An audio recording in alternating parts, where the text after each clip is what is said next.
Kenza Bilanensia Aurora Az-Zahra, kelas 11 AKL 4, nomor absen 18. Di video ini, saya akan menjelaskan pengertian tentang bentuk negara, bentuk pemerintahan, dan sistem pemerintahan.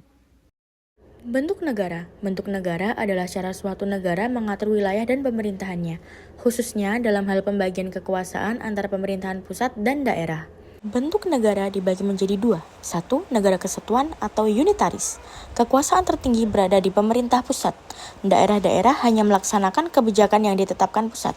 Contoh, Indonesia, Jepang, dan Prancis. Yang kedua adalah negara serikat atau federasi. Kekuasaan terbagi antara pemerintah pusat dan pemerintah negara bagian atau daerah yang memiliki kewenangan sendiri. Contoh, Amerika Serikat, Jerman, dan India. Negara kesatuan. Dalam negara kesatuan, kedaulatan negara bersifat tunggal dan di dalamnya tidak terdapat negara bagian. Negara kesatuan menempatkan pemerintah pusat sebagai otoritas tertinggi. Sementara wilayah-wilayah administratif di bawahnya hanya menjalankan kekuasaan yang dipilih oleh pemerintah pusat untuk didelegasikan. Negara serikat atau federal. Kedaulatan di negara serikat atau federal berasal dari negara bagian, di mana sebagian kedaulatan tersebut diserahkan kepada negara federal, sehingga pada hakikatnya kedaulatan berada pada negara bagian. Ciri-ciri negara serikat yakni 1. Mempunyai lebih dari satu kepala negara, 2. Memiliki lebih dari satu konstitusi, 3. Memiliki lebih dari satu kabinet, 4. Memiliki lebih dari satu lembaga perwakilan. Bentuk pemerintahan. Yang pertama, otokrasi.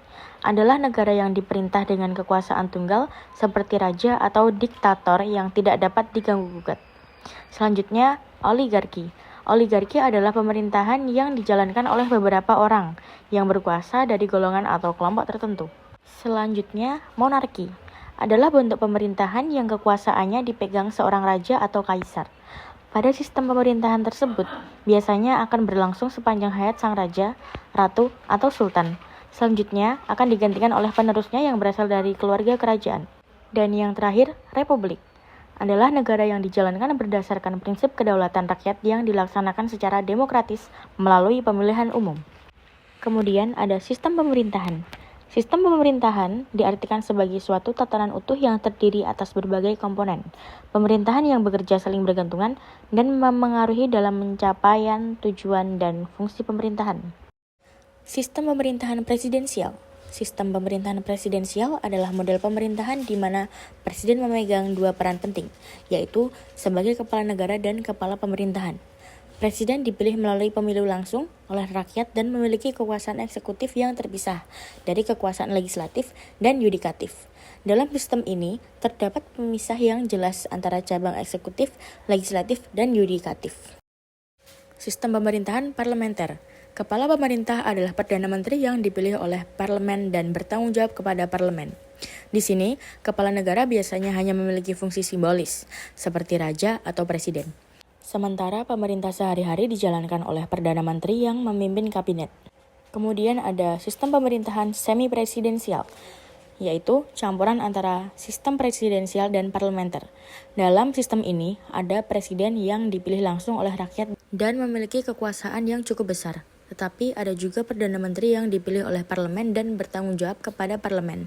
Di negara dengan sistem ini, presiden dan Perdana Menteri berbagi kekuasaan. Selanjutnya ada sistem pemerintahan komunis.